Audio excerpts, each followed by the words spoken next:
ভাবেন আমাদেরকে আমাদের যে আমলাতন্ত্র, আমাদের যে নির্বাচন অফিস, আমাদেরকে তারা সেকেন্ড ক্লাস নাগরিক মনে করে। ওনারা মনে করে যে আমরা এখানে ঠাট্টা মস্কারি করার জন্য নেমেছি। আমরা বাকি দুজনের দায়ভার আমি নিব না, কিন্তু আমি খুবই কমিটমেন্টের সাথে নেমেছি, আমি খুবই আবেগ নিয়ে নেমেছি।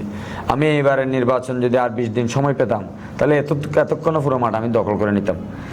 আমি জনগণকে রাজনীতি বুঝিয়ে রাজনীতি করতে নামতে এসেছিলাম, কিন্তু লোকেরা তো আমাদেরকে মনে করছে যে আমরা এখানে ঠাট্টা মস্কারি করতে নেমেছি।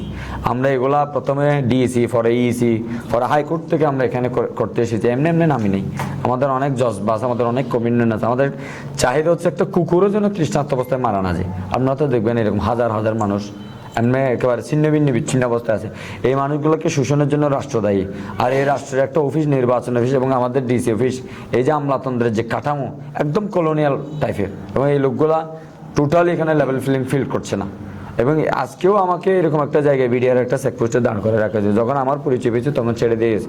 তার মানে পরিচয়ের উপর নির্ভর করে যে কাজ চলছে, এটার রেজাল্ট ইতিমধ্যে সকল সাংবাদিকরা সাক্ষী। আপনারা জানেন কীভাবে আমাদের কক্সবাজার চলছে, কী পরিমাণ গাড়ি ঘোড়া চলছে। আমরা তো মোটরসাইকেলের উপরে কারবার করছি, তাতেও বহু কারবার চলছে। এবং আমরা যখন 1-2টা গাড়ি চাইলাম, তারা এটা করতে পারছেন না। তো তারা মনে করছে যে আমরা এখানে নাটক করতে নেমেছি, অথচ আমরা কী পরিমাণ আবেগের উপর এটা কাজ করছি।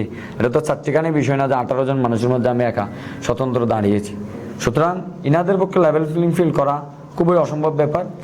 আর বাকি রাজনৈতিক দলের কথা যদি বলেন, তারা অনেক বেশি সহযোগিতাপূর্ণ আচরণ করেছে। আমরা সর্বত্র পরমত সহিষ্ণুতা তাদের মধ্যে দেখেছি। বাকিটা তো আরও 2-3 দিনের সময় বলে দিবে। আমি আওয়ামী লীগ পিরিয়ড, আপনারা অনেকেই জানেন, 12 বছর ধরে সামাজিক কাজকর্ম করেছি।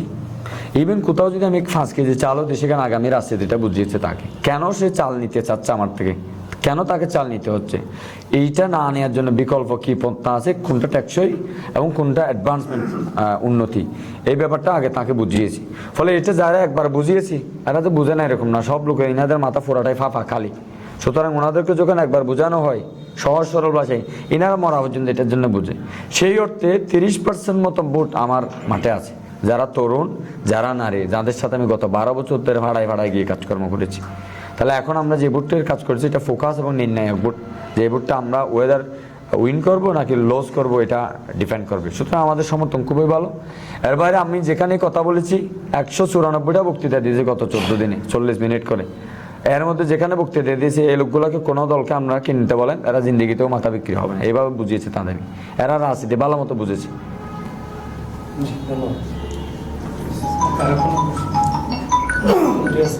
এই কিছু